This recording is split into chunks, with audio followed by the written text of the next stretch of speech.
حضرت محمد رسول اللہ صلی اللہ علیہ وآلہ وسلم کی سیرت پر مولانا صفی الرحمن مبارک پوری کی تصنیف کی ہوئی کتاب الرحیق المختوم سے لیکچر نمبر 3 ٹاپک عرب مستعربہ۔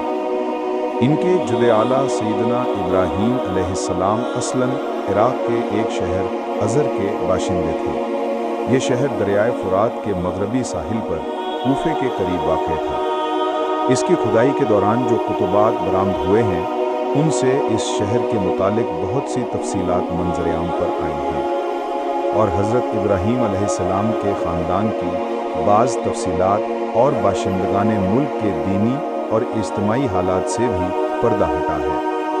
یہ معلوم ہے کہ حضرت ابراہیم علیہ السلام یہاں سے ہجرت کر کے شہر خران تشریف لے گئے تھے، اور پھر وہاں سے فلسطین جا کر اسی ملک کو اپنی پیغمبرانہ سرگرمیوں کا مرکز بنا لیا تھا، اور دعوت و تبلیغ کے کیے یہیں سے اندرون و بیرون ملک مصروف تگ و دو رہا کرتے تھے۔ ایک بار آپ مصر تشریف لے گئے۔ فرعون نے آپ کی بیوی حضرت سارہ کی کیفیت سنی تو ان کے بارے میں بدنیت ہو گیا اور اپنے دربار میں برے ارادے سے بلایا، لیکن اللہ نے حضرت سارہ کی دعا کے نتیجے میں غیبی طور پر فرعون کی ایسی گرفت کی کہ وہ ہاتھ پاؤں مارنے اور پھینکنے لگا۔ ماس کی نیت بد اس کے منہ پر مار دی گئی، اور وہ حادثے کی نوعیت سے سمجھ گیا کہ حضرت سارہ اللہ تعالیٰ کی نہایت خاص اور مقرب بندی ہے، اور وہ حضرت سارہ کی اس خصوصیت سے اس قدر متاثر ہوا کہ اپنی بیٹی ہاجرہ کو ان کی خدمت میں دے دیا۔ پھر حضرت سارہ نے حضرت ہاجرہ کو حضرت ابراہیم علیہ السلام کی زوجیت میں دے دیا۔ حضرت ابراہیم علیہ السلام حضرت سارہ اور حضرت ہاجرہ کو ہمراہ لے کر فلسطین واپس تشریف لائے۔ پھر اللہ تعالیٰ نے حضرت ابراہیم علیہ السلام کو ہاجرہ کے بطن سے ایک فرزند ارجمند اسماعیل علیہ السلام عطا فرمایا، لیکن اس پر حضرت سارہ کو جو بے اولاد تھی بڑی غیرت آئی، اور انہوں نے حضرت ابراہیم علیہ السلام کو مجبور کیا کہ حضرت ہاجرہ کو ان کے نوزائیدہ بچے سمیت جلا وطن کر دیں۔ حالات نے ایسا رخ اختیار کیا کہ انہیں حضرت سارہ کی بات ماننی پڑی، اور وہ حضرت ہاجرہ اور حضرت اسماعیل علیہ السلام کو ہمراہ لے کر حجاز تشریف لے گئے، اور وہاں ایک بے آب و گیاہ وادی میں بیت اللہ شریف کے قریب ٹھہرا دیا۔ اس وقت بیت اللہ شریف نہ تھا، صرف ٹیلے کی طرح ابری ہوئی زمین تھی۔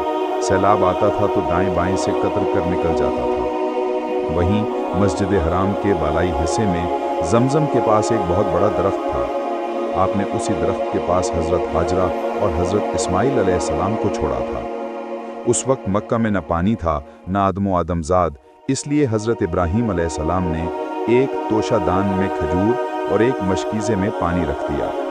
اس کے بعد فلسطین واپس چلے گئے، لیکن چند ہی دن میں کھجور اور پانی ختم ہو گیا اور سخت مشکل پیش آئی، مگر اس مشکل وقت پر اللہ کے فضل سے زمزم کا چشمہ پھوٹ پڑا اور ایک عرصہ تک کے لیے سامان رزق اور متاع حیات بن گیا۔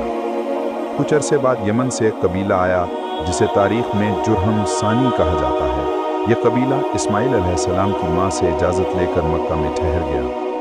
کہا جاتا ہے کہ یہ قبیلہ پہلے مکہ کے گرد و پیش کی وادیوں میں سکونت پذیر تھا۔